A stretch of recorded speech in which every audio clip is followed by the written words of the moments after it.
neodpovedali na otázku, že či sa teraz zníži množstvo mlieka na trhu slovenskom a či sa zvýši jeho cena. Takéto otázky sú vám nepríjemné však, lebo viete, že ako to bude.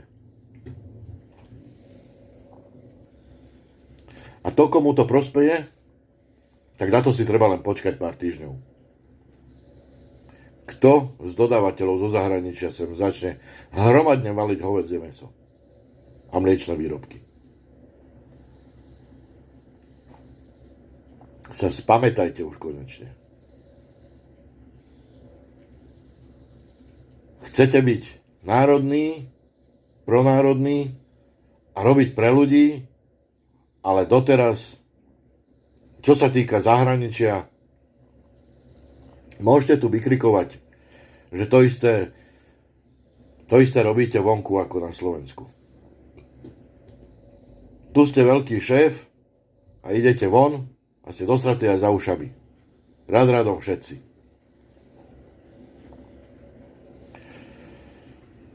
A čudné, že to postihlo len Slovensko a Maďarsko. Dve krajiny, ktoré idú proti prúdu Európskej únie. Že?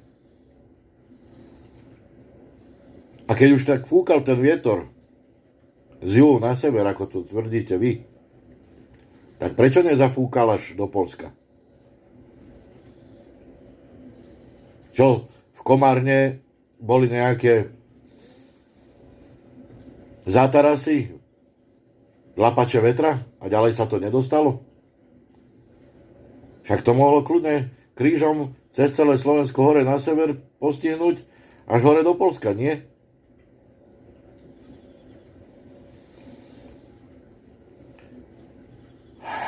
Nenachádzam slov.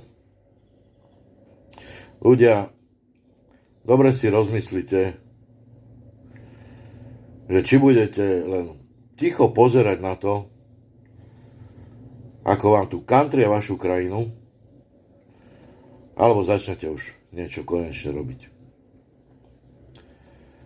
A ďalšia vec, ešte na ktorú som zabudol, ktorú ste tiež spomínali na dnešnej tlačovke, sú vaše clá, pán Fico. Áno, vaše. Lebo koho politika bola tu na Slovensku